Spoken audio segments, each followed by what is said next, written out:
I would like to welcome everybody to ALP's Development Day. We are going to start our day off with Scott and Allison Crumpton. Scott and Allison are the co-founders of Whitestone Marketing. And Scott and Allison have been working on an industry-wide study that they are going to be sharing some of those details with us today, as well as some information and direction that we can use to take away from that data. This presentation, as well as all others, are being recorded today. So afterwards, at the end of the day, we will go over some instructions to come back and view these recordings. We ask that everybody remain on mute and utilize the chat boxes. If you would like to present any questions, we will be fielding questions at the end of the presentation. So at this time, I would like to thank and welcome from the West Coast, Scott Crumpton and Allison Crumpton. Hey. Hi, everybody. So I'm starting to feel a little bit like the Count of Monte Cristo when he was in prison and he's putting the hash marks on the wall, how many days you've been locked up. I started my lockup March 3rd. The last time I was out was Allison's birthday. Yeah. And made a run to the garden store after that. Yeah. I don't know, there's a lot of different ways people are handling this. Some of you are locked up, some of you are in and out the door, some of you are open and have guests. And so we're going to try to present some relevant information today and walk you through this from maybe a different perspective a little bit. Yes. But before we do, I want to thank, of course, ALP, formerly Pi, formerly AIHP, formerly, did they have a name before Pi? No, Pi was the first name. Yeah. And I want to thank you guys for doing this. And, yes. Being the voice of our industry, we don't have collective bargaining except you guys. And so being the group that you are and representing all of us, whether that's allied partners or innkeepers, we really appreciate it. So thank you for doing this today. Yeah. And taking on this entire conference via Zoom. Yeah. This was innovative and aggressive and wonderful. So thank you, ALP. Chris, under your leadership, we appreciate you. Yeah. And then I want to thank the photographers of the industry, Jumping Rocks, Elizabeth Campbell, and Unique Angles. I asked them if I could steal photos for the slideshow, and they graciously said yes. And so almost every single photo in the slideshow that is being used is something from one of their shots. So just a special shout out and thank you to those guys. We've been doing this 26 years. Yes. And I grabbed this photo. This is actually from 2002 when this was the last year that we ran our company as Mariah. We'd started Whitestone Marketing as really as a test. Well, they had laptops back then? I know, we had a laptop, our little old Dell. And, really, we've been around since 1994. We started with a printed bed and breakfast directory, and then we grew to about 1,000 innkeeper clients. And it was insanity. And we just kind of looked at each other one day and said, we really don't like being a big company. So we started Whitestone Marketing as a very small company to see if that would work. And it did, and so we sold off our original business, and here we are. 26 years later, we were talking in the beginning of this about how many innkeepers have been around all this time, but not that many vendors are still around. I was trying to figure out, Pat McCauley to Inside Out has been around about as long as we have, and I couldn't think of anybody else that's still around. I'm sure they are. I just couldn't think of them. So been doing this a really long time. And we, like I said, this was fall of 2002 in this picture. The year previous was 9/11. Yes. And I mean, what a shock it was to the country. And actually, what was I doing on 9/11? I was doing the same thing I am right now. I was talking about marketing to a group of innkeepers. I to this day feel it was the dumbest thing I ever did not to just go home.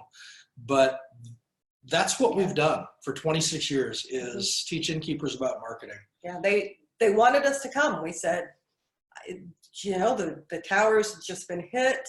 And they were like, no, we feel we need to get together. And so that's what we did on this day you know, on 9/11. On 9/11. So, Yep. so innkeepers have a tradition of getting together during hard times. Yes. And I mean, we were the only ones on the road other than the military that day. It was pretty crazy. Likewise, 2008 and 9, we lived through that with all of you.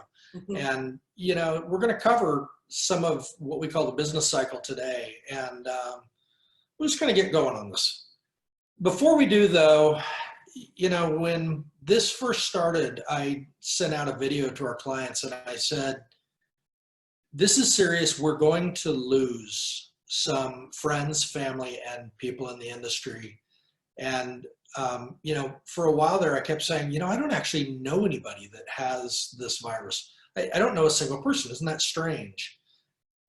And then we started to get some news in. So Allison, if you'd take a minute. Yeah, I want to dedicate this presentation to Javier Montesinos and Don Gilbert. They sold just last year the Harbor Cottage Inn in Southwest Harbor, Maine. And Don is right now in intensive care. He has not responded to plasma treatment. He is on a ventilator. We don't know the prognosis as of this morning. It was dire yesterday. He and Javier have been clients of ours for probably over 15 years now. I talk to them more than I talk to my own parents every month, marketing meetings. These are dear, dear friends, dear people to me. And so today, in everything that we do, we want to dedicate this to you, Don and Javier. And every email they sent me in the last 15 years always ended with thanks a million. So thanks a million to you. Thanks a million, guys. Yeah, it is. It really brings the tragedy of all this close to home, because not only is there an economic tragedy that all of you are experiencing, but I think we're going to find over time that there's a personal tragedy here. And I really, really hope we don't lose Don. Both he and Javier had it. Javier is recovering. Yes. Don is In critical situation. Critical. So if you're the type of person that prays, please do. We would really appreciate it. These are wonderful, wonderful guys. They've been fantastic innkeepers for a very long time, and they're of our own. Yes. You know, I've talked about this before, especially just Allison and I talking. Inns have been around for thousands of years. Yes. They were the first place you could go and stay, and the Latin word is hospice.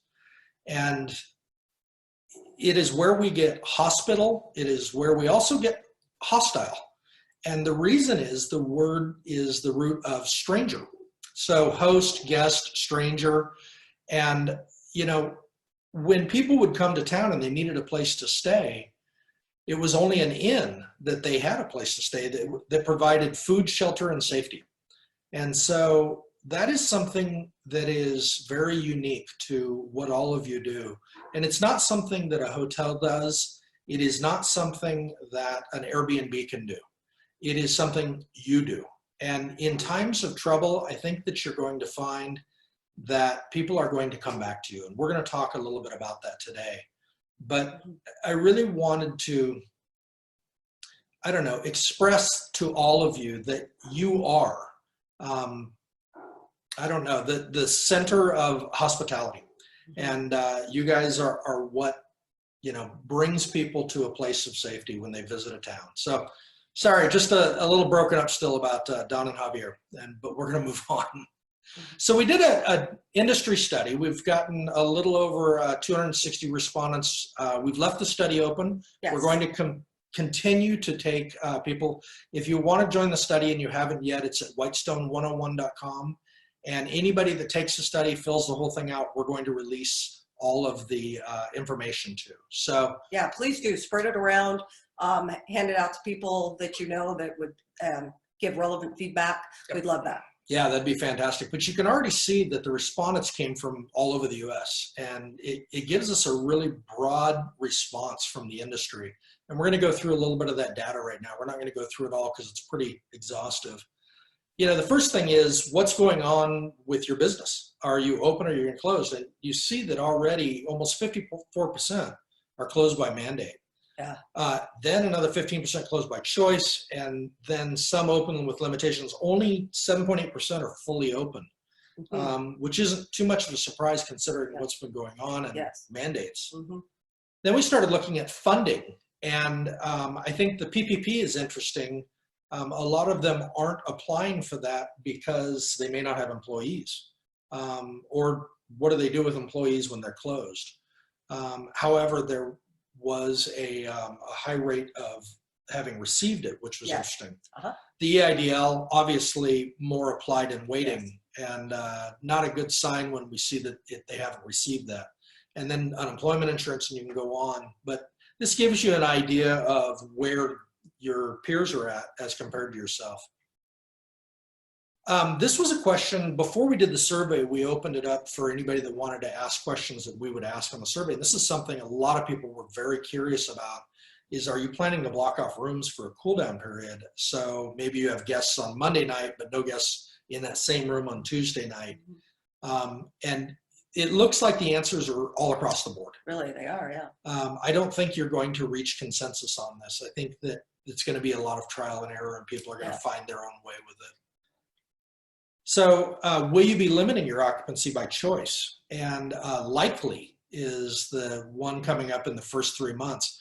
And whether that is for the virus, we don't know. We didn't get through to that answer, or whether it is you don't have enough staff to really carry a full house. A number of things, really. There's a number of things. And so obviously 6 months out, undecided, makes perfect sense. Nobody knows what's coming down the pipe. But I think that people definitely are looking at doing this by choice. Yes. This is a huge question, and a lot of people ask this: will you be delivering breakfast to rooms over the rest of the year? And again, the answers are all over the place, but almost 30% is no.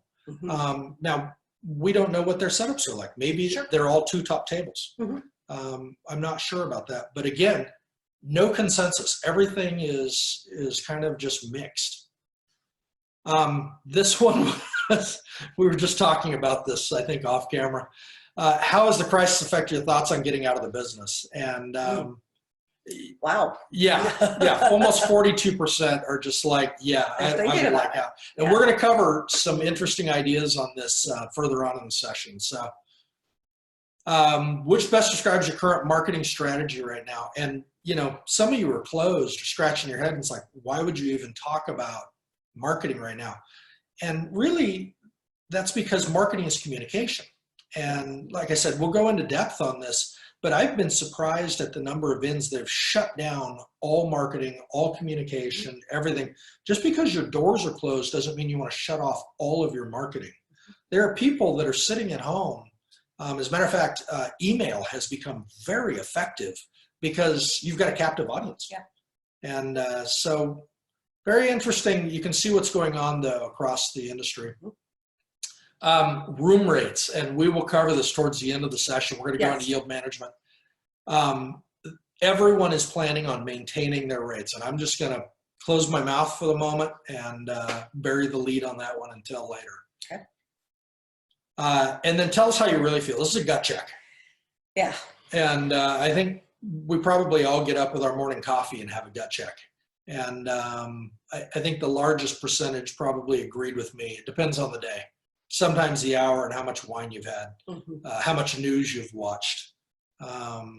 Yeah, I mean, remember you were talking to me one day about how you were like, my emotions have just been like a roller coaster. Like a roller coaster. And I'm not that way at all. And he's not. Emotionally stable guy. And, you watch something on the news and you're just, you're heavy hearted. And then a little while later, you're okay. And then you spiral down again, and it's just really hard. And I mean, we know what's going on with a lot of you. Some of you are closed, some of you are partially open. We know your businesses are devastated.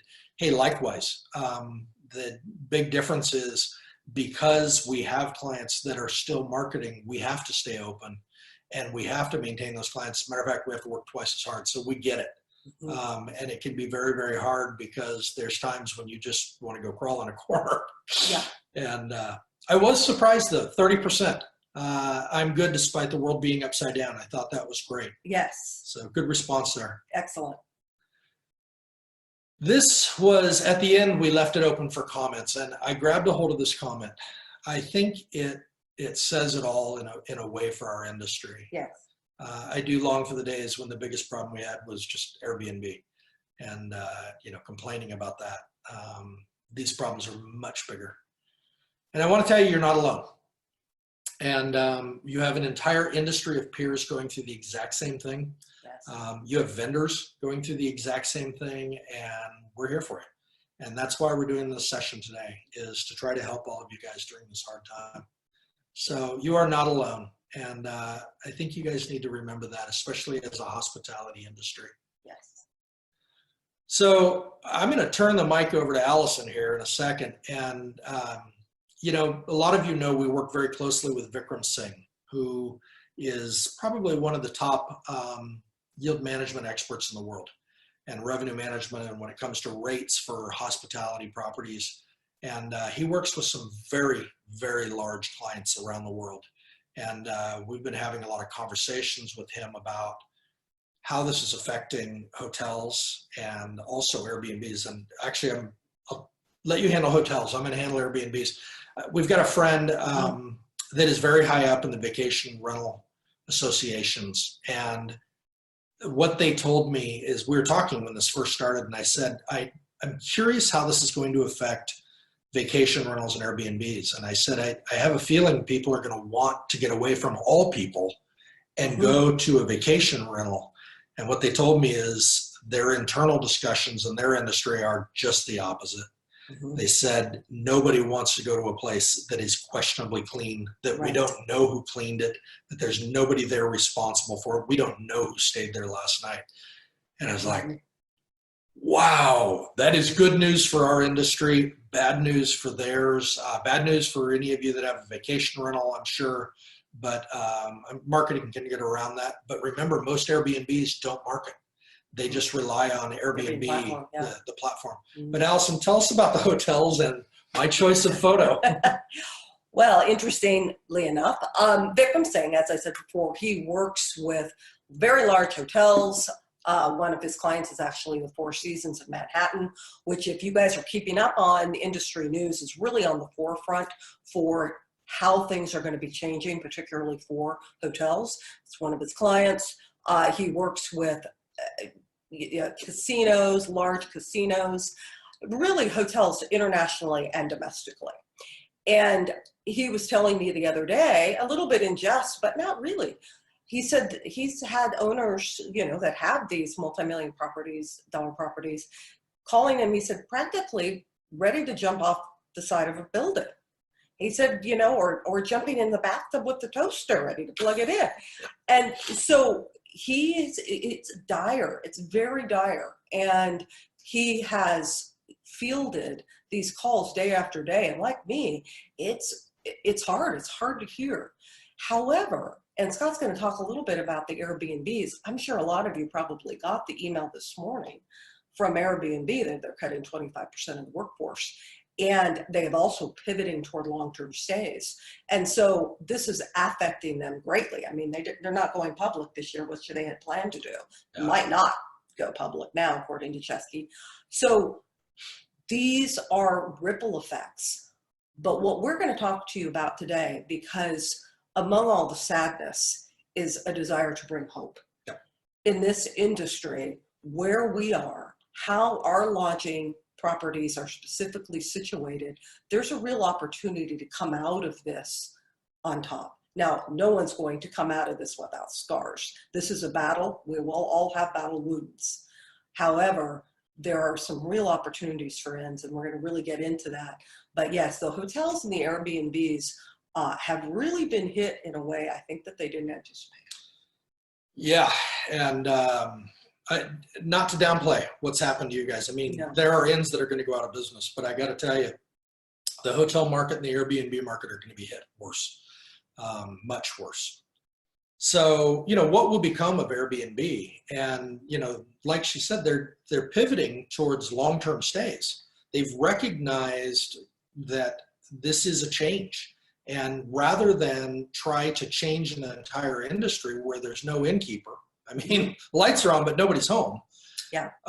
They are going to change their platform, and kind of a fascinating thing to do. It really is. I mean, just for a moment, think like someone who's probably been a frequent Airbnb traveler, particularly somebody over 45, which is generally the demographics of a lot of inns. You can imagine that they have no idea what kind of condition this has been in, how it's been cleaned, what's been going on there. You know, sure, Airbnb is setting up some standards and people can opt into those and that sort of thing. And they'll try to, again, pivot towards something that's a little bit more reasonable in that way. However, inns have always been, you know, the inspected, the approved. That is something that is part of the culture. And so all of these years, gosh, since the Great Recession in 2008, 2009, Airbnb has really taken market share from our industry. It's been just harder and harder and harder to market inns because of all of a sudden your competition is your entire neighborhood. Yeah. And so you guys know that though. Yeah. And so it's very interesting to watch and see, will this help alleviate some of that in coming out of this pandemic? You know, and we're hearing reports of like long-term rentals in London had been $1,800 a month for a studio, and now, you know, as of I think 3 weeks ago, they were down to $800. So it tells you what's going to happen in the market. I mean, the housing market is going to be vastly changed by this, especially by Airbnb. And I got to tell you, if I was an investor and had bought a big property, that's just a second mortgage now. It's just sitting there. That's not my livelihood. That is a boat anchor that I can't wait to get rid of, which is going to change the housing market, which is going to change the rental market. So I think we're going to see a big reversal of what Airbnb did. And hotels. Many of you know what this photo is from. I hate this photo, but I had to use it because it really explains what a big empty hotel is going to feel like.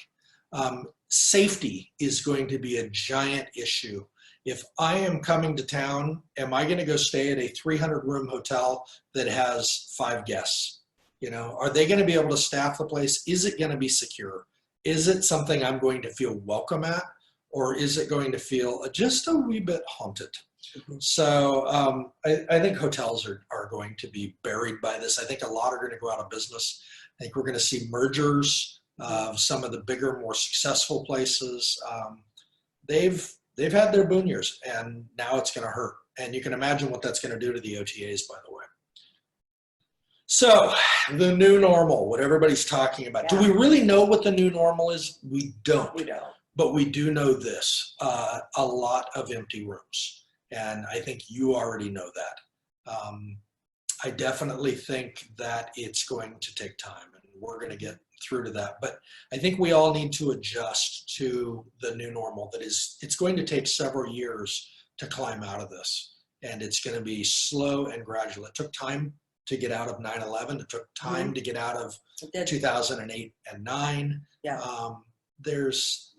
It's just going to take a while. And so that talk of the new normal and masks and gloves and cleaning and everything else, that's all part of it. Yeah, absolutely. And, you know, and part of the reason that we're here, you know, doing this keynote today is because we have seen these situations. And even though this pandemic is definitely much worse than, as Chris talked about in her presentation in the beginning, you know, much worse than 9/11 or the Great Recession.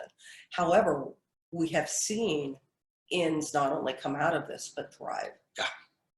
So, and we're going to cover that in a minute, but I think that the sooner everyone embraces, you know, the new normal, not real fond of that term, but I think that what we're finding and talking to our clients is the ones that have embraced this and are making changes and are being proactive about this have a better mindset and a better chance of success than the ones that are beating their head against a wall and lamenting everything that's happened. And again, I do not want to downplay what has happened to your business at all. We understand, but it is, well, I'll put it this way. years ago, we did our own conference, the HMS conference with Acorn, and we partnered in it together. And I remember right at the beginning of it, I finally sat down with a plate of food. I was so tired, and here we are running a conference. And one of our longtime clients had run the California Association for years and had run more conferences than I can, even think of. She sat next to me and she looked at me and she said, "It's game time. Put your game face on." Yeah. And it was like, oh, wow, you're right. Right. And I think all of you in some way have to do that in order to push forward and take care of your guests. So never let them see you sweat. And the reality is that inns are like palm trees and innkeepers. The tree that survives the hurricane is the palm tree because it bends in the wind. Yes. The oak tree is broken. And you guys have been through so much, and yet you bounce back time after time after time. Yes. I thought a ton of inns were going to go out of business after 9/11. We did. And we were so naive. And we're so naive, and they didn't. And the same in 2008 and 9. We just didn't see it. You guys seem to be able to hunker down and ride out the storm. And yeah, this is a category 5. Yeah. But we've seen you do it. And we've seen inns survive Katrina and come out of it. And, those are pretty devastating. Remember what happened in New Orleans? Oh, yeah. And it's you guys are able to withstand these storms. So keep hanging on. There's an opportunity here, and we're going to get to that. Because you do represent hospitality in a way that hotels and Airbnbs and motels can't. Yes. So they really represent, Scott, the full orb of the word. As we've been looking at what does that word mean, what are the roots of that word. Yeah, you guys take care of strangers. Yeah. You provide safety for them and food and everything else. So, all right. So what we're starting to hear back is in the places that are opening back up, or the inns that have still been open, is that they're getting the younger guests. And I don't mean 18 years old. By younger, I mean probably not the boomer generation. So you've got Gen X, you've got, I lose them all, millennials are starting to travel. And what's fascinating is it's drive markets, which is the exact same thing after 9/11 when nobody wanted to fly. And we started talking about staycations and drive markets. So when you start getting guests, this is who you're going to get. I don't know when the older generation is going to start traveling again. I think, then again, we don't know if they're going to find a cure for this tomorrow. Right. So we really have no idea. People are starting to get out. If you take a look at this graph, you can see the fall off, and then you can see it trickling back up. And you can see USA is kind of leading the charge on that. Yes. Americans like their freedom. They do. And it'll be interesting to see how this goes. I'm hoping that we don't have a resurgence of the virus. I imagine we will, but it'll probably be in hot spots. Yes. So the business cycle is a normal thing. And we were already headed into recession as this hit us. So we got the double whammy. But it also kind of became the trigger for the recession. And, this happens about every 10 years. Allison and I were talking about the late 80s. There was a stock market crash. Then in the late 90s, there was a recession most everybody's kind of forgotten about because 9/11 was, took center stage, but it was all during the same time. And then you have 2008 and 9, and now we have 2020. And so we know what's going to happen with this. We're recession, depression, recovery, expansion. It's the same exact thing. Well, thank God I heard that pandemics are like only every 100 years. Yeah, that'd be nice. Yeah. So you got 10 good years as we come out of this, and then something else horrible will happen. But it is the business cycle, and this has been going on for a very long time. And it does tend to be about every 10 years, something like this major happens. So, not this major, but it gives you an idea of what's going to happen. We are definitely in depression right now with inns closed. So here was this great graphic I used in January. 2020, woohoo! People were having record years. They were. January was fabulous. Oh, no. I forgot about this. Yeah, I grabbed it from the old slideshow. Wow, yes, that's true. There's from the Myrtle Beach presentation. Isn't that wonderful? I feel like flipping it upside down. Yeah. So there are a lot of you that are thinking about selling, and you're probably already thinking about it beforehand, and this pushed you. Yeah. And there's going to be a lot of people say, well, this is crazy. Why would you sell in a down market? That doesn't make any sense at all. But there are a couple of very interesting things going on. It's kind of like the smart players in the stock market wait until there's a crash, and that's when they buy. And you're going to get the same thing right now, especially with how low the interest rates are.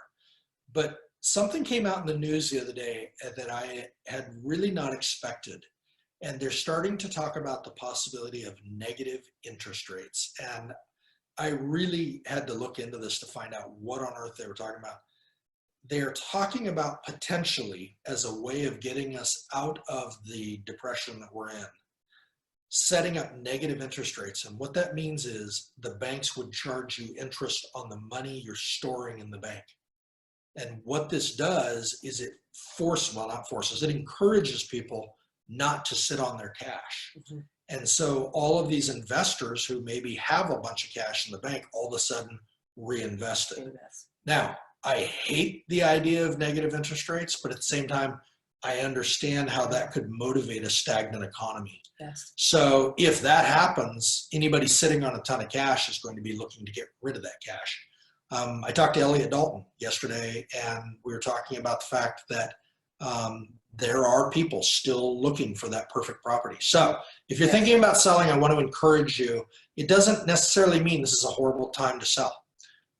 There's always an upside to even the downside. Yes. Okay, marketing in 2020. Wow, okay, this is going to be some of the same and a lot different. So we're going to go through the 4 P's of marketing, and I like to go back to them because it's just a good way to organize any discussion on marketing. And they're foundational. They're foundational, and they apply to all of you. So we're going to talk about product. So right now, property development, I think anybody knows, but in case you didn't, this is not the time to add rooms. Yeah. This is not the time to invest in jacuzzi tubs or fireplaces or anything like that, high-end amenities. As a matter of fact, the trend was going in the opposite direction. Some inns were doing like a stay your way, mm-hmm. where you could choose not to include breakfast. Mm-hmm. And you got a lower rate. Things like that. Take a look at what Terry at Herman Hill is doing in Missouri. And he's very free with the information on this. And he kind of, together we talked about the stay your way idea. And it actually was working for him. He was actually making more revenue mm-hmm. by unbundling everything that he'd included. Right.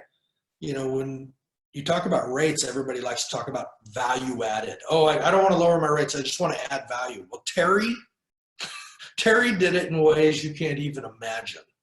And he added more value than you've ever seen.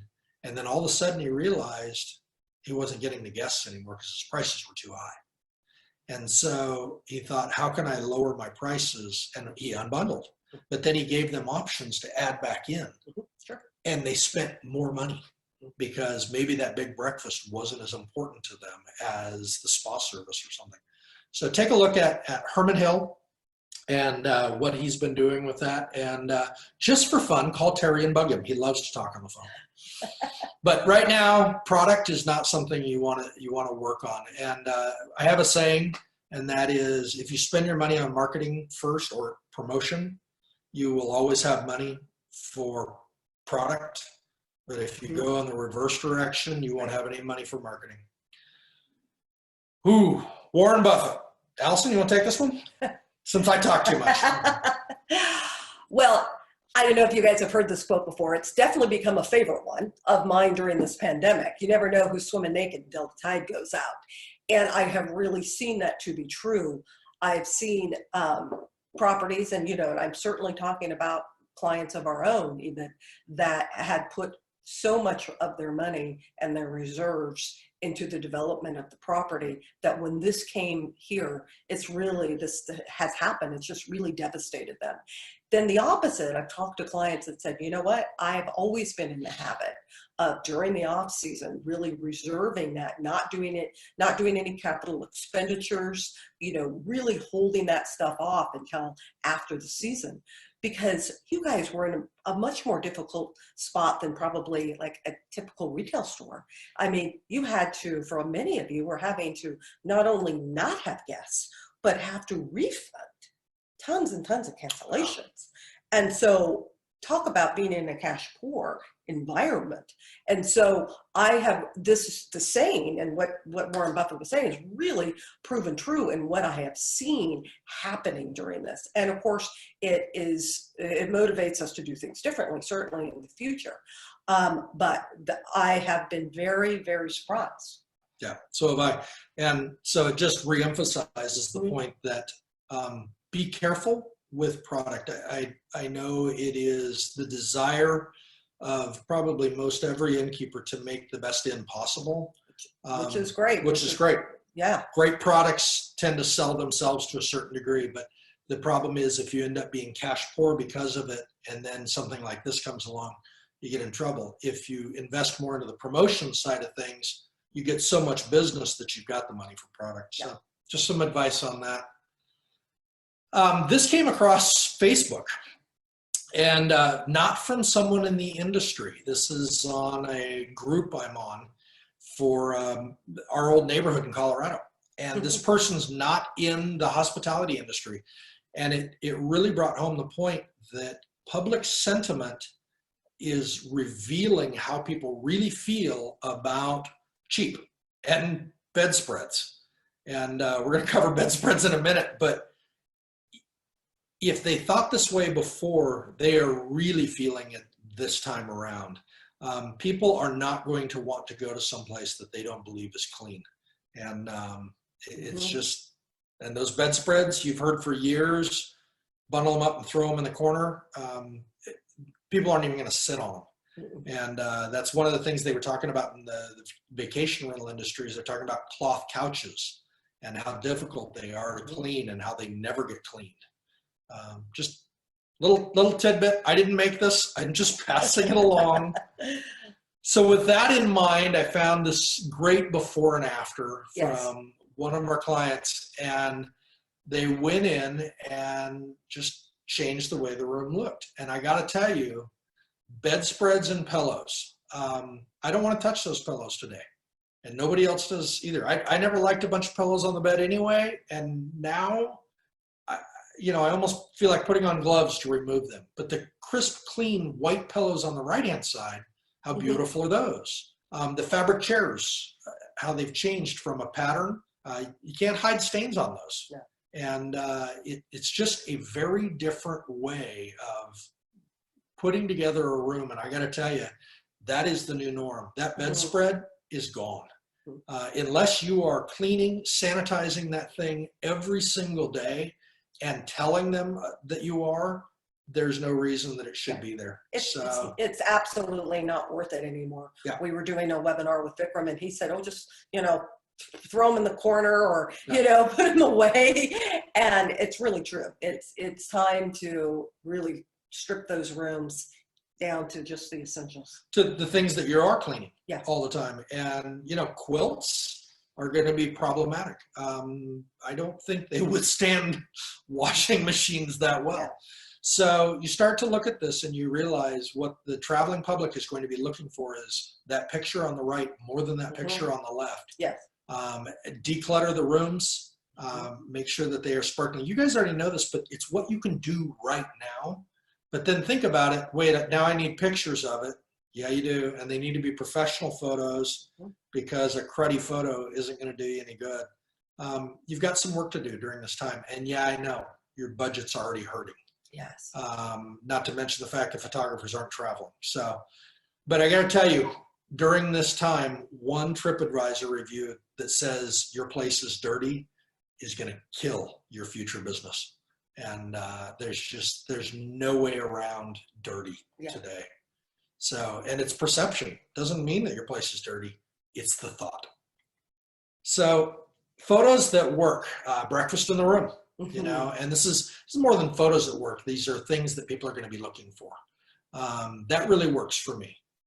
Being able to sit at 2 tops, spread out from other people, that is awesome. Yeah. And then you've got these types of photos. And if you're still serving breakfast in a giant group, not in the near future. People are going to want to be separated. And I know that that's going to be difficult and a hardship for you guys. I'm just trying to don't shoot the messenger. And, I was talking to a client of ours the other day. They've always had, it's a beautiful ranch, and they've always done a very large, type of thing like this, big ranch breakfast, everybody comes in together. That was part of the experience. But they have to change that. They have to now, deliver that big breakfast to the rooms, or they might do separate tables, or might do some outside seating because they're in a warmer climate. There's a lot of things that they can do, and they are doing it because they're determined to make the guests feel comfortable. And I think at the end of the day, that is what we communicate, particularly through our photos and through our websites, is our inn going to make guests feel comfortable? Is our inn going to make guests feel safe? And so this type of setup being still on your website is kind of like, well, not sure I want to sit right next to that person. Right next to because I don't want to sit, definitely don't want to sit next to him on an airplane. So I'm certainly not going to want to sit next to him here. That's right. Got to remove the middle seat. Yeah. So that's what hospitality is all about, though, is making that guest feel welcome and safe. So likewise, this same property that we're talking about has a shared bathroom. And our advice to them was you need to turn that into a family situation, because the only people that are going to share a bathroom these days are going to be families, close friends. So they made it a suite, and they put it back in inventory. So, there's ways around that. Yeah. So creative things you can do. Yeah. That buffet is gone. It is somebody else's fingers, digging through there. I'm sorry, for those of you that have buffets, not in the short term. And some of these things, we're not saying this is forever. I've been talking to so many clients lately, and I'm not saying that all of these operational changes that you're making, this is going to be the new norm, the new standard. Not saying that, but for now, let's look at this, because you guys are going to be welcoming the first wave of travelers coming back. All indicators point to inns, small properties welcoming the first wave of travelers. So these are things to put in place now. They may not necessarily be permanent. No. Things that might have to change. One of our clients has this beautiful gym. And the first thing I see is that yoga mat. And I think, who was sweating on that before me? And, it's just, you may have to move to a situation where you say, hey, the gym is by reservation only. Right. And we sanitize it after each person. You have it for an hour. And then, we shut it down for 15 minutes while we sanitize it. And then the next reservation comes in. Things have to change. And I think you guys are going to be able to figure that out. And it's just being willing to actually embrace this change and be able to make those changes at the end. Because I know that people going to the grocery store right now are kind of looking around going, why aren't the grocery workers wearing masks? And you'll see these comments online. Yeah. The public expects you to be professional and to do things to keep them safe. Yes. And when you're not, the negative reviews are going to flow, and you don't want those. So you're going to have to be more flexible on your policies, on cancellations, touchless check-in. Yeah. It's going to become a big deal right now. If you have places with a separate entrance, you're much better off than everyone coming through the front door. People are going to want to keep their distance at the front counters and things like that. Yes. So some things are going to change along the way. Things that are cool. If you have your own chickens. I heard it's hard to get chickens. It's hard to get chickens. They're being bought out. Everybody has become an egg producer all of a sudden. And they literally are sold out at all the farm stores. Farm to table is even cooler now. Yeah. I don't have a slide on this, but I'm guessing going green on cleaning products, not so much. Not right now. Yeah, people like bleach and they like Lysol. All of a sudden, those have become very, very popular. Very popular. And I think I wouldn't announce going green on cleaning supplies, but maybe I'm wrong. So things you can do, and I'm going to turn this over to Allison. This is a client of ours, and this is a new area that they had just completed. And I've never seen a fireplace like this. And it is so cool because if you look at it, you realize that you can have 4 groups around that fireplace that are kind of set apart from each other rather than everybody in a big circle around a fireplace. And yeah, it looks like it was a lot of work to build. But the point here is thinking creatively about privacy and separation of things is something awesome. And it's something that these clients do really, really well. And Allison, would you tell us some of the other things that they're doing, because they're being very proactive? Yeah, it was really refreshing the other day, and you guys can imagine the kind of phone calls we field, and just, we do a lot of listening. That's really been what we've always been about anyway, really listening to our clients. And so in all of the listening that we've been doing lately, I was talking with these clients the other day, and I said, how are you doing? And they surprised me. They were like, we're doing really well. I go, well, tell me about it. What's going on? Like, we've just come together as a family, as a team, over the last 6 weeks, and we have decided, okay, we're not going to let this break us. We're going to determine how we're going to change things during this time that we have, and we're going to put those changes in place, and we're going to communicate that to the world of what we're doing. So they have a ultraviolet light and ozone technology, which is going to be treated, they're going to be using to treat all of their, their rooms and touchable surfaces and all of that type of thing. They put this in place. I think it's brilliant because, again, that immediately communicates safety to the guests. They are, they're removing items that, like we talked about earlier, the decorative pillows, the bedspreads, the magazines, the pens, the notepads, those are all things being removed. Gloves and, and masks are going to be always worn by their housekeeping staff when entering, cleaning guest rooms. Again, they're going to be seen in those safety, in that safety gear. They are going to have a sanitation station. Their buffet used to be there. Now it's going to be a sanitation station. And I love that. And I even said to them, I said, why don't you brand, they're going to have masks. So you guys could just brand your masks with your logos and stuff. That'd be awesome. It becomes like a uniform. It's part of your uniform. Part of the uniform, yeah. And, and some, whether they do this or not, but some will be even the temperature checks. There is, there's definitely technology for that. But some of the things that guests have particularly loved about this property have been their, their breakfast and particularly their wine hours. And so they are delivering their breakfast to all the rooms.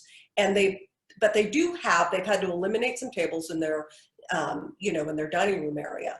But because they're in a very warm climate, they're moving most of that outside and spacing those tables apart. So they're going to have, all of that seating with the appropriate social distancing.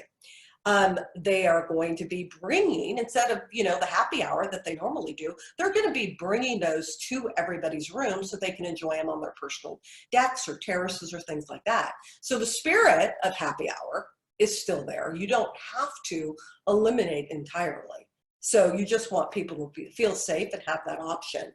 And the other thing that they're doing too, and I do like this, they're talking about, making sure that people do get a full refund if they schedule within 24-hour advance notice. It's a very flexible cancellation policy. Again, just doing things that make the guest feel safe, make them feel like they're not, if at the last minute they just feel too scared to do it, they're giving them that out. And I think that's important. And so, again, taking all of these negatives and figuring out a way to really turn them into a positive, that with little things that will surprise and delight. They had a bottomless cookie jar. Well, no one wants that now. But what they're going to do is going to wrap up those cookies, and they're going to just make sure that every guest gets them. So these are ways to surprise and delight the guest amid the pandemic that we're still in. And so they've really stepped up to the plate and realized, we can do this. Yeah, they've really embraced the new normal. Yeah. And these are some of the sharpest innkeepers I've ever known, and they're proving it yet again, how they just step up to the plate every single time, and they just run a fabulous property. We've got to move along. Yeah. So price. Price is one of the most important factors of marketing. And we've been talking a lot with Vikram about this with regard to revenue management. And what's some of Vikram's advice on day of the week, length of stay, things like that? Well, certainly, you know, you guys are going to start seeing the staycations, the people just driving. They're going to want those weekend stays. So, you know, definitely do your length of stay restrictions. Make sure that those are certainly in place. And you're going to want to yield your weekends because those are obviously what's going to be coming back first. You know, you can run your promos or whatever for midweek, but certainly length of stay is going to be an important consideration, length of stay restrictions, and really yielding those weekends, because any recovery that's going to be happening this summer for the majority of you who make your money during the May through October timeframe, any recovery is going to be found in those weekends, and being very active about yielding those weekends. And that means supply and demand, let that determine your rates, but do put in those length of stay restrictions as appropriate. Don't shoot the messenger. So over the years, I've had a lot of innkeepers argue with me about reducing rates. And they will say, we don't discount. And I said, I never asked you to discount. I told you you should probably consider lowering your rates. And there's a difference. Rates are based on supply and demand. Right now, there's an absolute glut of supply, as you know, and there's almost no demand.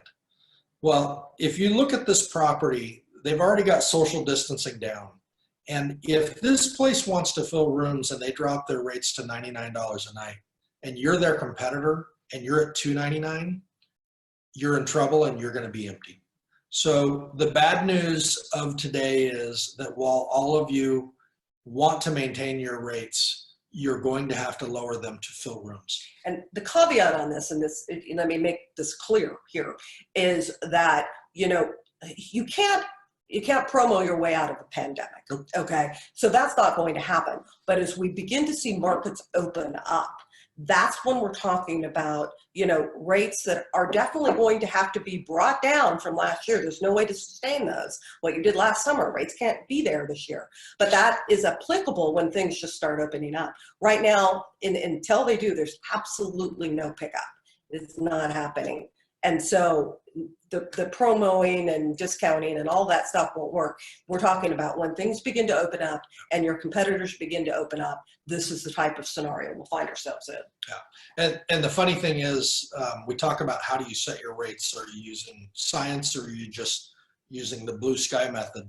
So often the tendency is to look at your competitors and what they're charging and charge slightly less or slightly more. Your competitor doesn't know what they're doing either. And those rates can change in a matter of seconds. So just understand that supply and demand dictates revenue management and what your rates are, not last year's rates. Calling. Okay, so one of the things we're hearing is not only the younger people, but they're calling on the phone rather than booking online. And usually they're asking for discounts when they choose to call, but right now, no, they're asking what's open. Yeah, what's there to do? But, you know, they're not necessarily going to be out there just booking online on your website. They're going to be calling you. You know, if you want the guests, they're going to have to be, somebody's going to have to be picking up the phone because they really want to know, heck, what restaurants are they serving and just doing takeout? Can we even get a seat? Some restaurants that are being opened are required to only open at 25% capacity. Yeah. Things of that nature. So those are the things that are happening that we're hearing. Those are the questions. But it's really, you know, over the years we've had, we'll be talking to a client and everything's fine in their marketing and everything's fine in their revenue. And all of a sudden we notice they didn't make much money this month. And we start looking at all the marketing and everything's fine. And what we find is that something happened with the telephone. They let an innkeeper handle the telephone. They let a new staff member handle it. Right now, you need to be handling the telephone and you need to be doing everything you can to communicate with these guests and assure them that your place is the one they want to stay. And if they start asking for discounts, or even if they don't, you know, I've had people do this to me, and it's really cool. It's like, well, how do I get the best value for my money? And it's almost like a conspiratorial secret.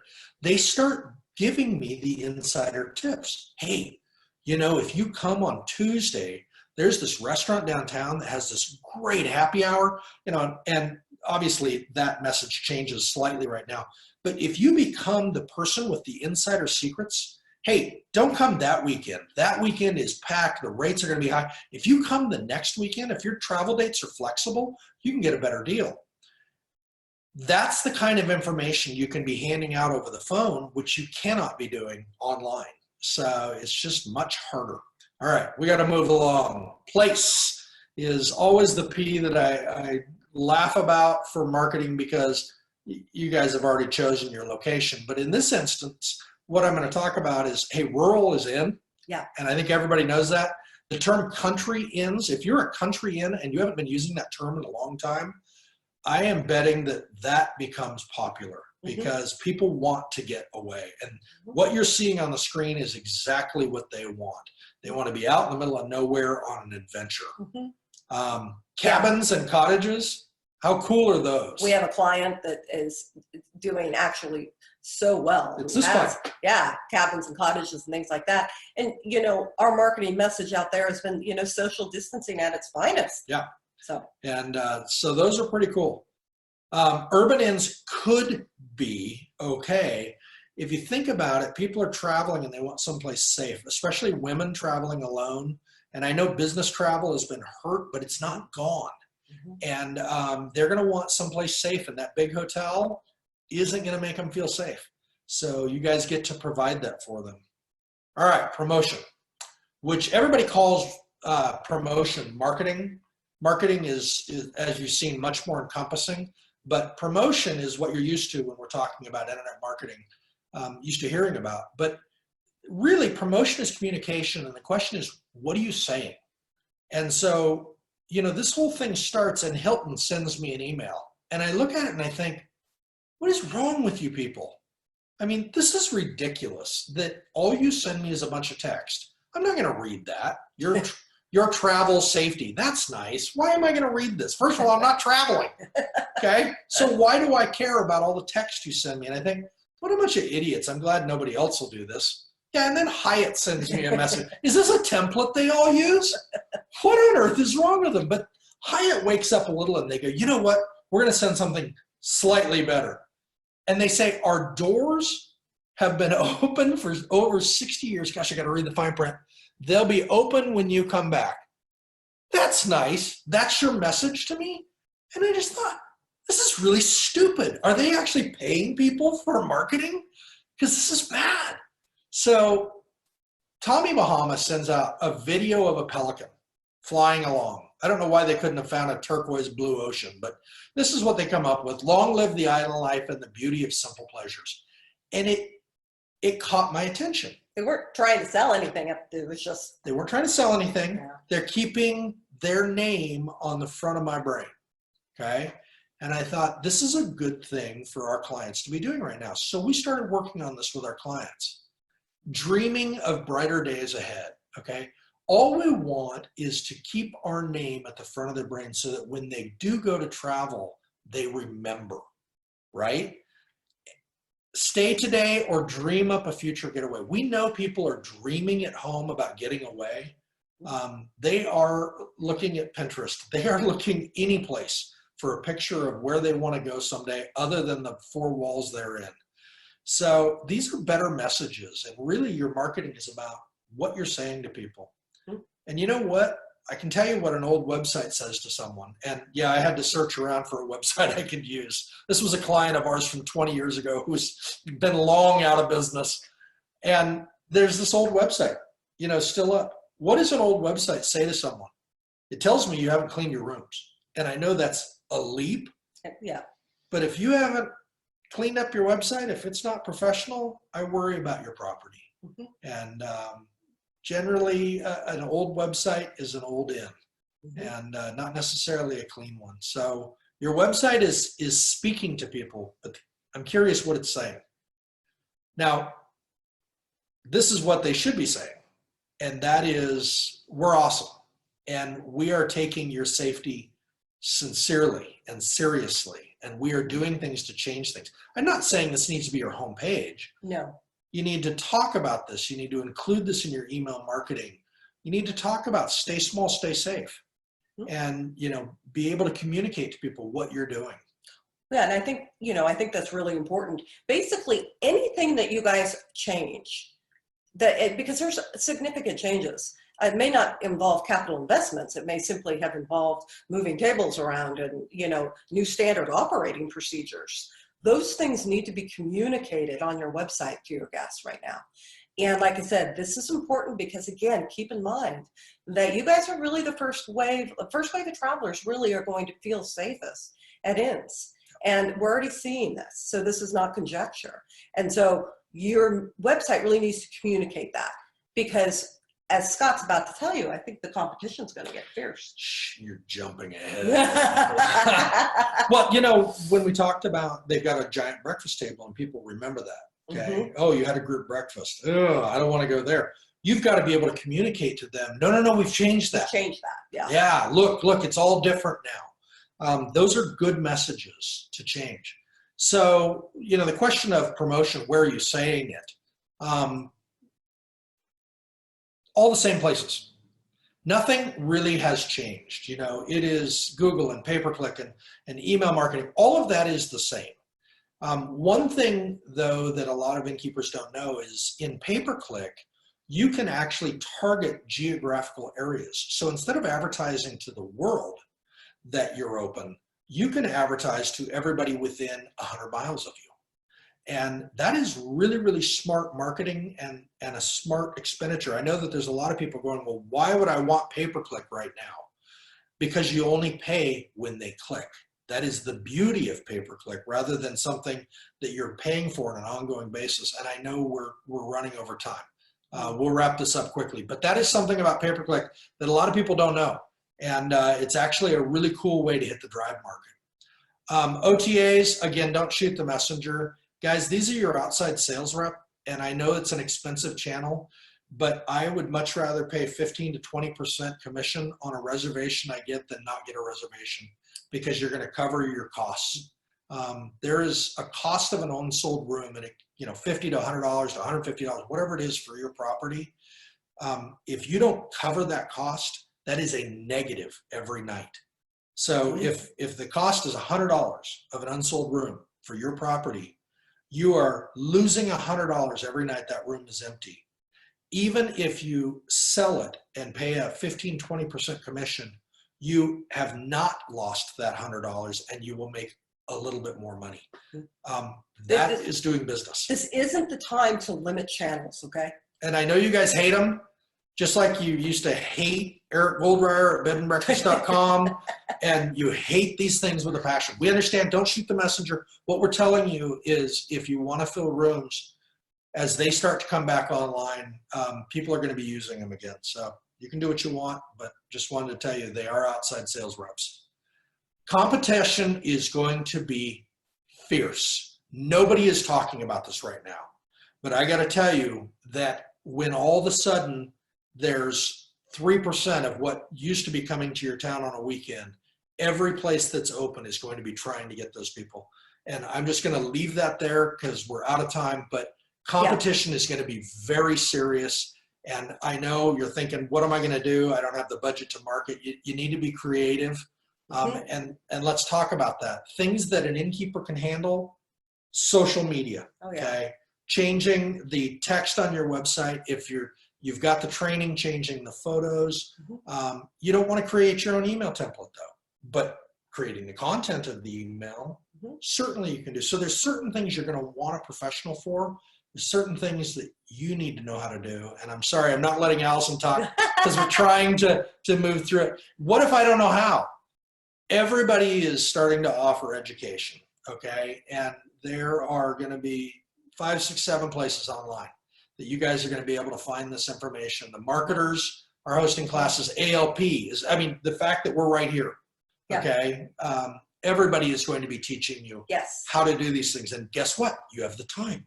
Yes. You have the time to do it right now. And so the help is out there. Yeah. The help is truly out there. And if you've got staff and you're paying them with PPP funds, Yep. time to train them. There you go. Get them trained up and ready to go to handle a lot more of this so that marketing costs you less down the road. We want to leave you with this. Allison, you want to take it from here?